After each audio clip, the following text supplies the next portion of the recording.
Iran व Israel युद्धाचे पुण्यात परिणाम. पुणे शहरातून एक महत्त्वाची बातमी समोर येत आहे. गॅस सिलेंडरच्या तुटवड्यामुळे शहरातील अनेक हॉटेल्स बंद होण्याची शक्यता निर्माण झाली आहे.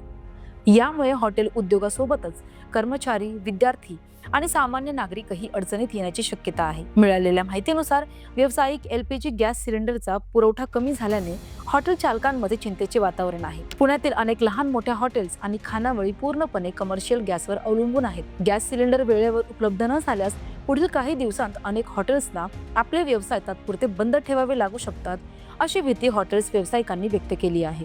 याचा सर्वाधिक परिणाम शहरात शिक्षणासाठी राहणाऱ्या विद्यार्थ्यांवर आणि रोज बाहेर जेवण करणाऱ्या नागरिकांवर होऊ शकतो.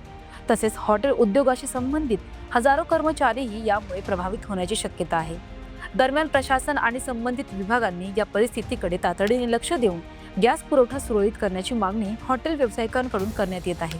गॅस सिलेंडरचा पुरवठा लवकरच सुरळीत झाला नाही तर पुण्यातील हॉटेल्स उद्योगासमोर मोठे संकट उभे राहू शकते. याचबरोबरच ठाणे, सोलापूर, अकोला व महाराष्ट्रात इतर ठिकाणी सुद्धा गॅस सिलेंडरचा तुटवडा जाणवू लागला आहे. ही होती पुण्यातून समोर आलेली महत्त्वाची माहिती आणि अशाच अधिक अपडेट्ससाठी पाहत राहा थेट बातमी.